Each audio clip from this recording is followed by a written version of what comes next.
तो प्यारे दोस्तों, यदि हम कंक्लूड करें इस सारे टॉपिक को, ठीक है, एलआर सर्किट में जब करंट ग्रो करें, जब भी हमने देखा था कि करंट को जब की को हम क्लोज करते हैं तो हमारे पास जो करंट की वैल्यू मिली, और जब हम केवीएल को लगाया यानी केवीएल फॉर्मूले केवीएल लॉ लगाया, किरचॉफ वोल्टेज लॉ जब हम लगाते हैं, और तो हमें एक्सप्रेशन मिलती है करंट की, यानी I = I नॉट 1 - e⁻t/τ।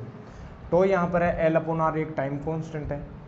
ये हमें अल्टीमेट फार्मूला मिला, और इस फार्मूले में यदि हम केसेस रखें, ठीक है, जब t = 0 सेकंड की बात करें तो हमें पता था कि करंट जो है वो अपने पास 0 मिलती है। क्यों? क्योंकि जब t 0 रखोगे तो e⁻0 1 बनेगा, 1 - 1 0, यानी करंट हमें मिलती है 0। यहाँ पर देखना बहुत ही इंटरेस्टिंग बात है कि करंट जब 0 है t = 0 सेकंड पर, मतलब जब हम की को क्लोज करते हैं, स्विच को ऑन करते हैं, तो करंट हमें 0 मिलती है। इस सर्किट में कोई करंट फ्लो नहीं होती। क्यों नहीं होती? क्योंकि जितना ईएमएफ ये प्रोड्यूस कर रहा है E, उतना ही ईएमएफ अगेंस्ट ये इंडक्टर कोईल जो वो बना देती है, मतलब नेट जो पोटेंशियल डिफरेंस 0 हो जाएगा। ये ओपन सर्किट की तरह बिहेव करेगा।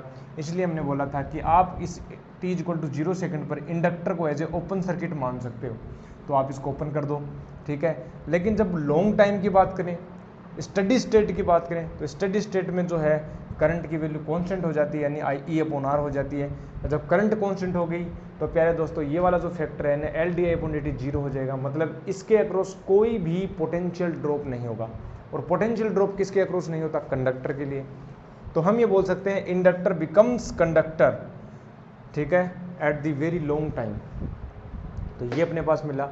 थर्ड केस की बात कर ले, एट ए टाइम कांस्टेंट यानी t = τ के ऊपर हमने देखा 0.63 यानी 63% ऑफ I0 इंक्रीज हो जाती है, ठीक है। और इसका ग्राफ हमने क्या देखा था?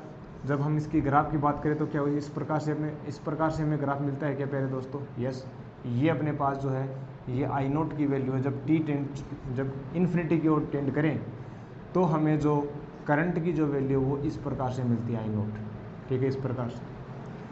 तो ये अपने पास मिला था, ठीक है, ओके।